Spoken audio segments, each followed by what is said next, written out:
एक निजी कार्यक्रम में शिरकत करने पहुंचे भाजपा नेता दिग्विजय सिंह चौटाला। सोनाली फोगाट की मृत्यु पर बोलते हुए दिग्विजय चौटाला ने कहा कि प्रारंभिक तौर पर देखने में लग रहा है कि गहरा षड्यंत्र रचा गया है। इस बात के हम भी पक्षधर हैं। परिवार भी जांच की मांग कर रहा है। सीबीआई जांच होनी चाहिए जिससे सच सामने आएगा। फोगाट की राजनीतिक हत्या है षड्यंत्र। मैं ये मानता हूँ कि इसकी पूरी जांच होनी चाहिए, गंभीरता से जांच होनी चाहिए। प्राइमा फेसी देखने से ऐसे लगता है कि ये एक गहरा षड्यंत्र है और पारिवारिक तौर पर भी जो उनके लोग हैं वो ये कह रहे हैं बार बार। गोवा में शुरू में इसको कह दिया गया कि ये सिर्फ हार्ट अटैक था।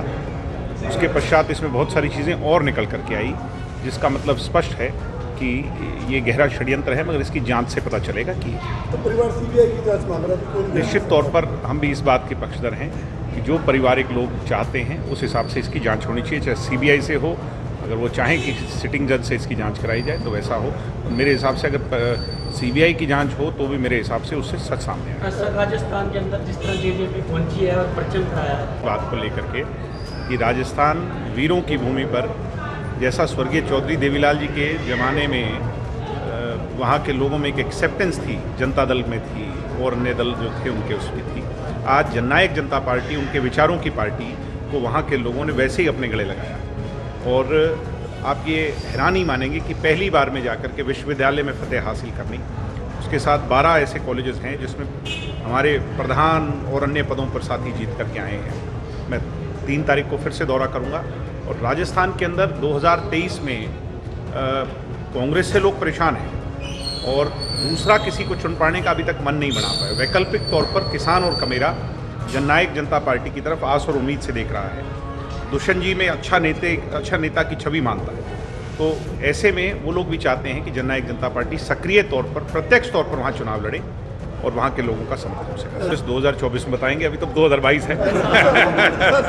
पंचायती चुनावों में किसान दोबारा आंदोलन में बैठ चुके हैं, क्या रहेगी जेजेपी की भूमिका? मैं समझा दोबारा।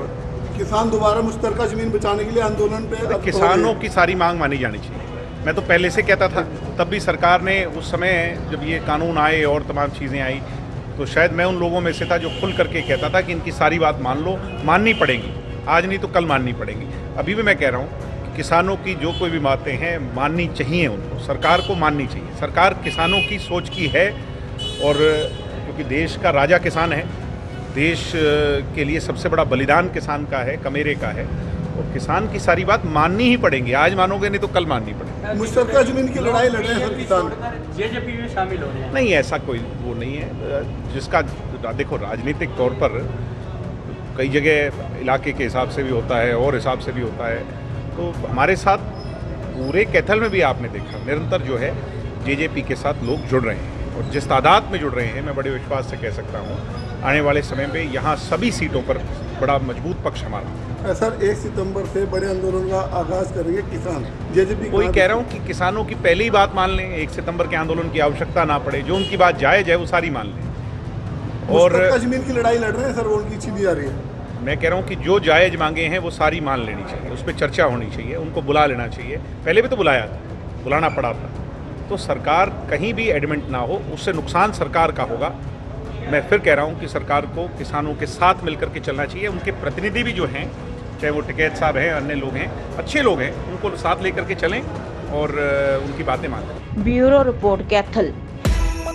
पीटीए न्यूज़ देख रहे ਜਿਹੜੇ ਮੇਰੇ ਦੋਸਤਾਂ ਨੇ ਹੁਣ ਤੱਕ ਸਾਡਾ ਚੈਨਲ ਸਬਸਕ੍ਰਾਈਬ ਨਹੀਂ ਕੀਤਾ, ਮੈਂ ਉਹਨਾਂ ਨੂੰ ਅਪੀਲ ਕਰਦੀ ਹਾਂ ਕਿ ਸਾਡਾ ਚੈਨਲ ਸਬਸਕ੍ਰਾਈਬ ਕਰਨ ਤਾਂ ਜੋ ਅਸੀਂ ਤੁਹਾਡੇ